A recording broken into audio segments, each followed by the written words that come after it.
Alright everybody, back to another deck video, and this time we got Scouts. So if you guys haven't figured it out by now, Scouts is a pretty damn good deck. It is ridiculously powerful in the early to early mid game. There's like the blurring in this game between like aggro to mid range to control is pretty cool. Personally, I feel so. But either way, this deck completely wrecks Warmothers and Field of Rush and Ramp and all that good stuff, as you're going to see in these two games. But as always, my name is Justin, also known as Shit Just Works, and today we are going over one of the best, if not the best, decks in the game right now, Scouts. If you guys like going face, if you guys just like pressing the A button to attack and win the game, well, that's what we're going to do here in just a second.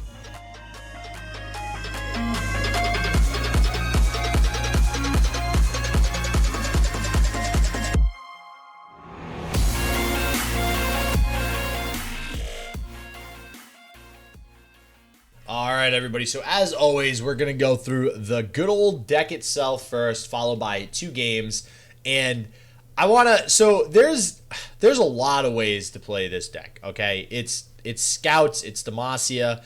In the past, if you guys, for anybody who might be new to the game, we have Fiora. Here are some champions that are generally used with some sort of aggressive Bannerman type, Demacia type approach.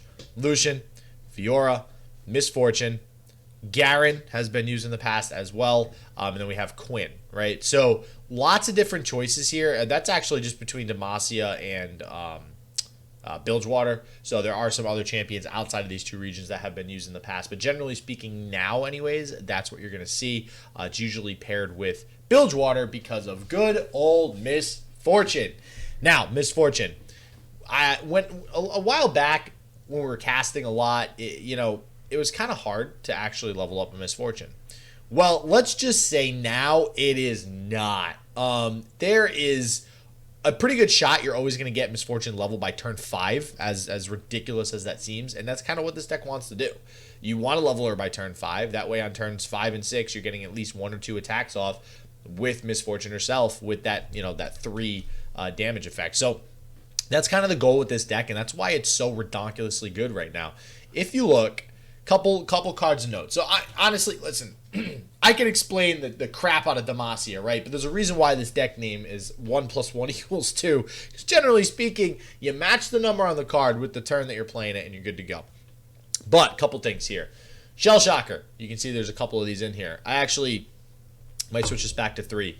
I don't like this card. I don't like this card. That's why I'm playing it. I still don't really like this card. But it surprisingly gets a lot of value in this deck, mainly because of something like Ranger's Resolve. Ranger's Resolve is a blowout card. So this deck is obviously pretty weak to things like Withering Well early on, because it will pick off Fleet Feather Tracker and Shell Shocker, and anything else that might have taken damage. So if they like Vile Feast something and then Withering Well, and then Avalanche. Ranger's Resolve, pretty much everything's is going to get killed by Avalanche. And Blinding Assault, which we'll go over in a second, would also get killed by Withering Well, the Valor that it summons. Ranger's Resolve basically just it's basically a 1-mana burst speed deny for Withering Well. It's pretty insane. As far as Avalanche is concerned, it doesn't necessarily stop Avalanche, but let me tell you, it is incredible to have a whole field of 2 health units not die to an Avalanche, because usually when they play an Avalanche too, that means if you're playing a Ranger's Resolve and they're playing an Avalanche, they just lost 4 mana's worth of tempo to your 1, and generally speaking, that's going to be an opening for you to go ahead and go in and go for the attack, and possibly even win the game. So Ranger's Resolve is absolutely busted in this deck. I've said this since this card has come out, that this card is way too powerful, I feel, for only 1 mana. I think it should be something like 2 mana. It might be bad at that point, who knows, but it is part of the reason why this deck is able to be so good. So having Shell Shocker in here makes it so you definitely go wide, you definitely get value from Ranger's Resolve. Blinding Assault. This, notably, so if I actually search, like if I go to all regions and search Scout, you can see all the Scout units. The Void Blade Scout does not count towards what I'm about to say. But Blinding Assault is the only Scout unit right now that is cheaper than Misfortune, that can actually come down prior to Misfortune. And a lot of things to note here with Shell Shocker as well. when you do play Shell Shocker, because of the attune effect, the tempo that you get from this is actually pretty crazy. Because you're saving that additional mana going into turn 2, now going into turn 2 you actually have 3 mana, which means now you can play Blinding Assault and still have 1 mana left over. And then going into turn 3, you can play Misfortune and still have Ranger's Resolve mana left over. So it's actually a pretty big deal, this attune effect, when everything is said and done. So again, I don't like the card, but this deck, it gets the job done. You can easily play this deck without playing Shell Shocker as well. But Blinding Assault, if you are playing a Blinding Assault on turn 2, or you shouldn't necessarily usually need to play the Blinding Assault before the Misfortune. If you're playing Misfortune and you have 2 spell mana and then you play the Blinding Assault, or sometimes even 3 spell mana, because if you play Shell Shocker, again, another Shell Shocker curve, turn 1, Shell Shocker. Turn 2, you pass, you bank the 3 spell mana. Turn 3, you have Misfortune into Valor into Ranger's Resolve. So that is enabled by Shell Shocker, and giving you that additional 1-drop. So Blinding Assault, this is what allows you to level up this Misfortune so early. You're able to get, basically, the turn that Misfortune comes down, you're able to get 2 attacks off, which is insane. And then beyond that, we have Quinn. Quinn summons another Valor. You're getting plenty of scout attacks off. And it's just funny because I remember playing a lot of decks with like Island Navigator and Greathorn Companion and stuff like that to try to level up Misfortune fast. And it's just, all you need is Blinding Assault. That's it. Another good addition, Sharp Sight. Amazing card. Forget the elusive. Actually, the elusive has come into play versus Pirate Aggro because you can block a Zap Spray Fin. So that actually is pretty crucial, not going to lie. But 2 mana +2/+2. Incredible. Absolutely incredible. This, you want to get down early if you have it. You want to be saving units early to keep that board presence, keep that tempo up. Great card. And then obviously 3 Relentless Pursuit, as per usual, to finish off the game. Generally Relentless Pursuit is, you'll win by turn 5 or 6 if you have it in hand. And I think we'll see it in these 2 games. When you have the Relentless, play the Relentless. Don't hold on to it. Don't think, oh man, I can get better value. I can do this on a later turn. No, just play it. Trust me. 99% of the time, you play this card, you win the game. All right, so now that we've gone over the deck, we got 2 games.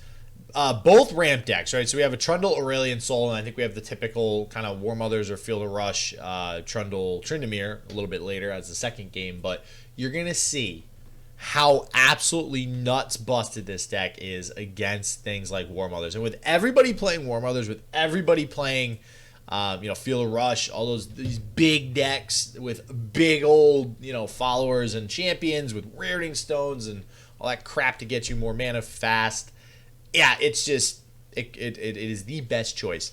So, one thing to note, Brightsteel Protector.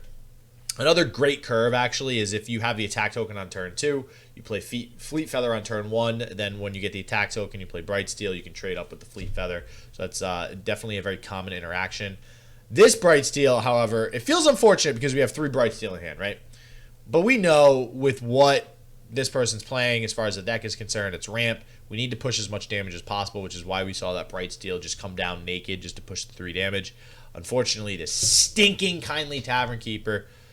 Most of these decks are playing Kindly Tavern Keeper now, and it's really annoying because they literally just, there's so much heal. There's so much heal in these decks. It's so annoying. But anyways, we're able to go ahead and barrier up this Misfortune, push through some extra damage. There's 1 attack. So pay very close attention, everybody. That was 1 attack. We only need 3 more. Relentless. See how early we're using the Relentless? This is going to give us a second attack, first off. But I can't stress how important this is. Our opponent actually didn't block with the Weirding Stones because they valued the mana more than saving the damage, which that may or may not have been right or wrong. I don't know what's in their hand. But, so we already, all right, listen, it's turn 5. We already have Misfortune at 2 attacks. And our opponent's at 9. That is why you use the Relentless Pursuit so fast. I mean, yeah, our opponent could have had a Trundle there, sure, but we have 2 Sharp Sight in hand, so we actually will be able to trade with the Trundle because we'll have the Misfortune effect for 1 damage, the 3 damage on whatever the Trundle blocks, whether it be the Misfortune or the Brightsteel. It's going to be 4 total, plus Sharp Sight is going to be the 6 needed to kill Trundle, and it will buff up the at least the Misfortune, which is probably what the Trundle would block, to 5 health, which means it wouldn't die to the Trundle. So good stuff. And we have the Ranger's Resolve.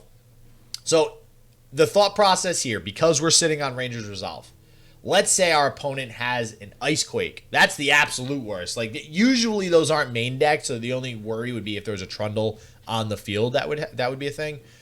But we have Ranger's Resolve, and we have two things now on the board, the Misfortune and the Quinn, with Scout, one with Scout, one with, or they both have 3 health. Sorry, I don't know why I said Scout. I don't know why I went that route. So we're not actually really too worried about that, because if we do have the Ice Quake played, we play the Ranger's Resolve, they both live, we get the Scout attack off with Quinn, which is going to at least kill one of the Weirding Stones. So we go for it. We go ahead, we go for it. We're still going to push through a lot of damage. It's really unfortunate that they hushed. That was actually really smart by my opponent to hush the Misfortune, because I think because of that, they barely live at first here. So I think we have to go to another attack turn, I believe. But either way, look how wide our field is. And with our opponent, so this game, we actually lucked out. Our opponent, because they're playing Targon Freljord, they're playing a little bit more heal than they are actual removal. Whereas the Freljord Shadow Isles version, which you're going to see in a second, play things like Vengeance, they play things like Ruination. I don't have to play around Ruination with this either, which is another consideration to dropping that Quinn there. Sure, Ice Quake, small probability they have it. More likely, they have Avalanche, and if they did play Avalanche versus this field, and I actually don't even care, because then they're actually dealing damage to their Wording Stones, which means they're definitely going to get picked off no matter what. Actually, they still would have been picked off with the Misfortune effect, but regardless, most of my field lives. We would have just lost the Shell Shocker and the Valor there. So, but Misfortune is, I think, 1 attack away from leveling up, so it'll almost definitely happen now. I thought we were at, did I miscount? Man, I'm terrible at math, man. But here's the Avalanche. Here's the Avalanche. I think the next game, actually, you'll see the Misfortune level at turn 5, which is kind of like the dream. That's what you want. And, yeah, they play the Avalanche. They see the Ranger's Resolve. And not going to lie, there's been a lot of times where I've used this deck. I've been using it the ladder lately. When my opponent plays Avalanche and I immediately Ranger's Resolve, it's almost always an instant concede. Because it's just such a swingy card. Ranger's Resolve is so busted. Okay, here we go. Game 2. This is, I think, the dream game. This is where we actually get the Misfortune leveled on turn 5, I believe. Which is also why we keep Misfortune, right? So generally you think, okay, we want to go ahead and just keep low drop cards. We don't want to keep the Misfortune. Maybe we go for 1 and 2 drops. It's actually incredibly important that we get the Misfortune down early. So, I mean, drawing into the Sithria obviously is really good. We got the 1 drop. Great. We're able to attack for 5 here. Awesome. But now we're going to be able to curve out nicely into a 1-2-3. We also have a Ranger's Resolve. So, all right, an Avalanche there, which has happened in other games. An Avalanche right there would have been terrible for me. That's actually really hard to come back from, even though I can freely play the Misfortune. The open Catalyst of Aeons is also good for me as well. So not too much to worry about there. I could have played the Grizzled Ranger, actually, now that I'm watching this, to do more damage, because yeah, they would have, I actually should have, this game would have been won even, oh no, I didn't play the Grizzled Ranger there because I didn't have the mana. So I had 4 mana to play it, but then I wouldn't have had the mana for exactly what just happened there in the Avalanche, which means most of my field would have died. And, hey, guess what? That Relentless Pursuit is exact lethal on turn 4. Turn 4. Never mind. The Misfortune didn't even need the level. I thought it was this game. No, we just win on turn 4. All right, and there you have it. Unfortunately, I don't know why I thought one of those games the Misfortune leveled early, but we actually just smashed face so hard it didn't even matter. I can't believe I won on turn 4 in that game. That's insane. Yeah, and I mean, and that's the power of Relentless Pursuit, right? That card is just super end the game button, right? It's a win more button, so definitely wins more in this deck. So if you guys are looking to ladder, if you guys are trying to get out of gold, get out of plat, get out of diamond, this is probably a good bet. You play enough of games with this deck and you're eventually just gonna have, you know, a 60-65% win rate. You'll get out of wherever you're at, so definitely give it a shot. But everybody in the comments below, let me know what deck videos you want, what other content you might want as well. Might have some new content for you guys coming up that's not Legends of Runeterra related. Just some shenanigans I've been getting into. But until then, as always, everybody stay healthy, stay positive. I hope shit just works for you, and peace out.